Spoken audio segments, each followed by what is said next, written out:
नमस्कार। आज हम आपके सामने प्रस्तुत करते हैं श्रीहन प्रकाशन की पहली पुस्तक शांकरी, जिसमें देवी नर्मदा का यात्रा वृत्तांत व उनसे जुड़े कुछ आध्यात्मिक तथ्य भी बताए गए हैं। तो आइए जुड़िए इस यात्रा से। सच है, किसी को दूसरों के कर्मों के कारण कलंक मिले तो कैसे जी पाए। भरत जी के तो भाई ही राम थे, सो उन्हें लगने वाला कलंक पुण्य में बदल गया था। पर हर किसी के पास राम सा भाई तो नहीं होता।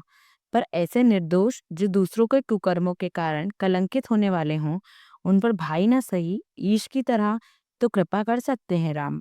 शिव के लिए तो तुलसी बाबा ने भी लिखा है, भाभी टार सके त्रिपुरारी।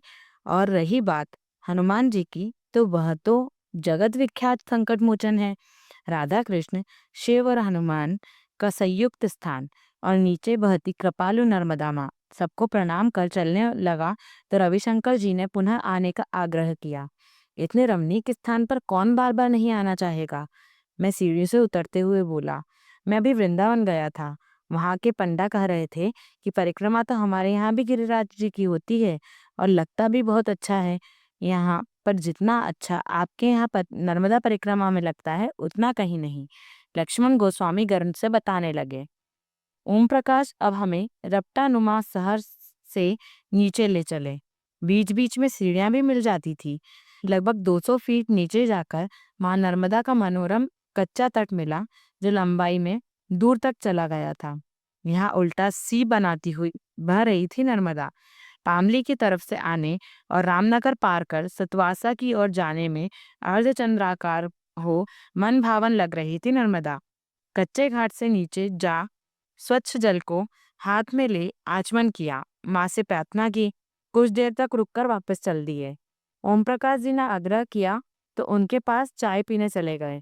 अमूमन मैं गांव में चाय अवॉइड करता हूँ, क्योंकि मैं पीता हूँ बिना शक्कर की, और गांव में कितना भी कह लो, वे स्नेहवश थोड़ी सी चीनी तो चाय में डाल ही देंगे, और उनकी थोड़ी सी बन जाती है बहुत मीठी।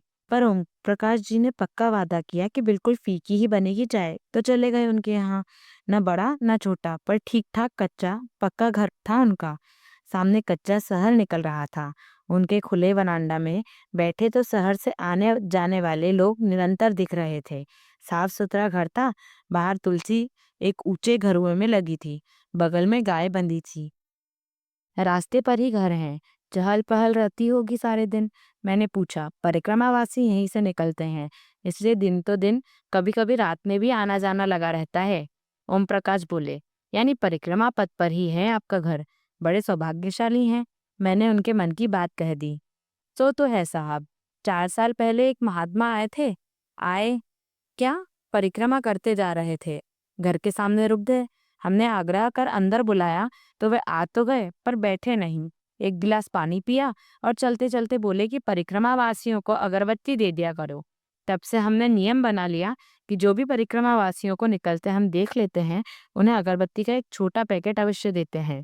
ओम प्रकाश बोले, क्यों देते हैं? मेरा मतलब, वो लोग क्या करते हैं उन अगरबत्ती का?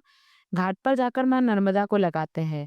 विनीता जी, उनकी पत्नी, बोली, जो इतने में चाय ले आई, और उसका पुण्य आपको भी मिलता होगा। मिला है साहब। जब से यह किया है, घर में सब कुछ अच्छा चल रहा है। सुख शांति है, हारी बीमारी नहीं है, धन लाभ भी खूब हो रहा है।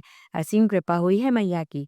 ओम प्रकाश जी बोले, मैंने देखा वे आंखें मूंदे नर्मदा की ओर हाथ जोड़े हुए बैठे थे। चाय पी उनसे विदा ले लौट लिए हम होशंगाबाद की ओर। इस बार वो निर्माणाधीन 12 किलोमीटर का मार्ग अखरा नहीं, मां नर्मदा के सौंदर्य के साथ साथ एक ऐतिहासिक स्थान को देखने का संतोष जो मन में था। होशंगाबाद के 7-8 किलोमीटर पहले कुछ लोग पैदल चले जा रहे थे। सभी के हाथ में लाठी, कंधे पर प्लास्टिक की चटाई, हाथ में स्टील का डब्बा लिए तेजी से होशंगाबाद की ओर चले जा रहे थे। अमजद ने बताया कि ये परिक्रमावासी हैं, पर ये तो नर्मदा पथ नहीं है। सड़क पर क्यों आ गए हैं ये लोग? इन दिनों खेतों में पानी होने से ये पैदलगामी सड़क पर आ जाते हैं। हम अब होशंगाबाद से फिर से नर्मदा पथ पकड़ लेंगे। मैंने देखा कि अमजद को भी काफी जानकारी है। फिर भी संशय से मैंने पूछा, पर ये क्या पक्का है कि ये लोग नर्मदा परिक्रमावासी हैं? हो सकता है सलकनपुर देवी माता के यहाँ जा रहे हों। वहां भी तो लोग पैदल जाते हैं। जाते हैं साहब, पर एक तो अभी इनका समय नहीं है, नवदुर्गा के आसपास उनके जत्थे निकलते हैं। दूसरा, इनके पास पानी का एक डिब्बा और एक छोटी चटाई के अलावा कुछ नहीं है, और ये नर्मदा परिक्रमा वासियों की ही पहचान है, अमजद कॉन्फिडेंटली बोला। इसी वार्तालाप में गाड़ी बहुत आगे बढ़ गई। अब मेरा मन रह रहकर उन लोगों को से बात करने का हो रहा था। मैंने अनुमान लगाया कि अब वे काफी पीछे रह गए थे और हम लोग शहर में घुसने लगे थे। घर पास आया जान मैंने उन लोगों से मिलने का आइडिया ड्रॉप कर दिया, क्योंकि दिन के 4 बज रहे थे और भूख भी बहुत तेज लगी थी। खाना खाते में फिर उन परिक्रमावासियों से मिलने का विचार आया। पत्नी और बेटी से बात कर रहा था, पर मन उन्हीं की तरफ था कि गलती हो गई, इनसे मिलना चाहिए था। दरवाजे पर दस्तक हुई। देखा चरण इलेक्ट्रिशियन को लिया खड़ा था। घर में छोटा मोटा काम होना था। अचानक मेरे दिमाग में आया कि अगर वे लोग पैदल नर्मदा परिक्रमा कर रहे हैं तो हमारी कॉलोनी के बगल से ही तो निकलेंगे, क्योंकि मुख्य मार्ग तो यही है, बगल से जाता है। सोचा एक चांस लिया जाए और सड़क तक चलकर देखते हैं। यदि वे दिख गए तो खींच, नहीं तो वापस लौट आएंगे। अब तक तो 20-25 मिनट हो गए हैं, शायद वे आते ही हों। यही सोचकर मैं टहलता हुआ मुख्य मार्ग पर आ गया। विपर्या की तरफ नजर दौड़ाई, क्षण संभावना से देखा। वाह, क्या टाइमिंग थी!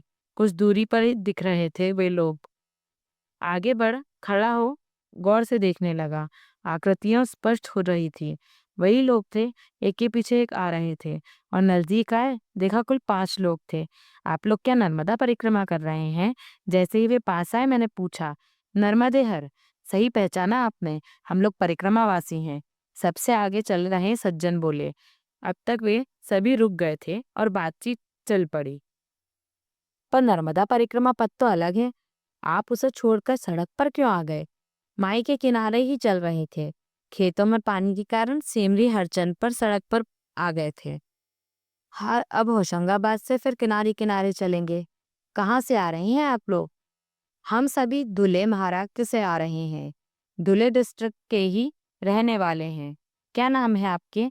मेरा नाम ज्ञानेश्वर विका, और ये मनोज महाराज शिल्पी हैं। लीडर जैसे व्यक्ति ने और दोनों के भी नाम बताए, पर वे सभी एक साथ बोल पड़े तो समझ नहीं आए। आप इतनी दूर के हैं, क्यों लगा आपको कि नर्मदा परिक्रमा करनी चाहिए, जबकि धुले के तो आसपास से भी नहीं निकली है नर्मदा? रिश्तेदारों परिचितों से सुना था नर्मदा परिक्रमा करने के बारे में, बस प्रेरणा हुई और चले आए। ज्ञानेश्वर जी बोले। कैसा लगा आपको यहाँ? बहुत सत्व है मैया का, जितना बोलेंगे उतना ही कम है। ज्ञानेश्वर जी भाव विभोर हो देख रहे थे। कैसे? अब देखिए, हमें 4 महीने के करीब हुआ है। हमारे पास कुछ भी नहीं है। हमें ये भी नहीं मालूम होता कि कहाँ रुकेंगे, दोपहर का भोजन कहाँ होगा और रात को कहाँ खाएंगे। सब व्यवस्था मैया करती है। मैया ने कभी भूखा नहीं सोने दिया, कभी ठंड में नहीं सिकुड़ने दिया। मनोज महाराज शिल्पी दूसरे सज्जन बोले। उन्होंने कहा तो मुझे लगा कि सचमुच इनके पास तो कोई सामग्री नहीं है। वस्त्रों की हालत देखकर भी नहीं लग रहा था कि पैसे टके भी इन पर ज्यादा होंगे। फक्कड़ सभी अपनी मस्ती में दिख रहे थे। सभी 50 के ऊपर के ही थे, पर एकदम तरोताजा। कितने दिन की परिक्रमा और रह गई है? बस पूरी होने को है, 6-7 दिन की और बची है।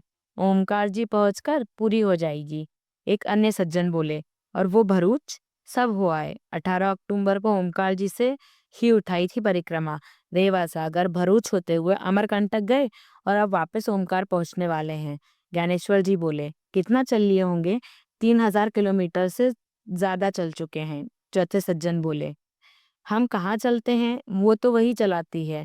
लगता है जैसे गोद में उठाए खुद भी चली जा रही हो। उसी की महिमा है, जितना कहीं उतना थोड़ा है। ज्ञानेश्वर जी, उनके लीडर फिर भाव विभोर हो गए। आप सबको परिक्रमा निर्विघ्न पूरी होने की शुभकामनाएं। मां नर्मदा की कृपा बनी रहे, मैंने कहा तो वे सभी नर्मदा हर करते हुए आगे बढ़ गए, और मैं खड़ा सोचता रहा कि कहाँ कहाँ से लोग चले आते हैं इस अद्भुत यात्रा में, जिसमें हजारों किलोमीटर पैदल चलने के बाद भी कहते हैं कि सब माँ करती है। तेरी रहमत का माँ अजीब करिश्मा दिखा कि चलती तू है और पहुंचता मैं हूँ।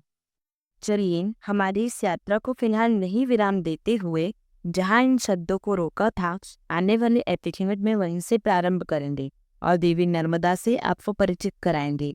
तो जुड़े रहिए हमारी इस यात्रा से। नर्मदे हर।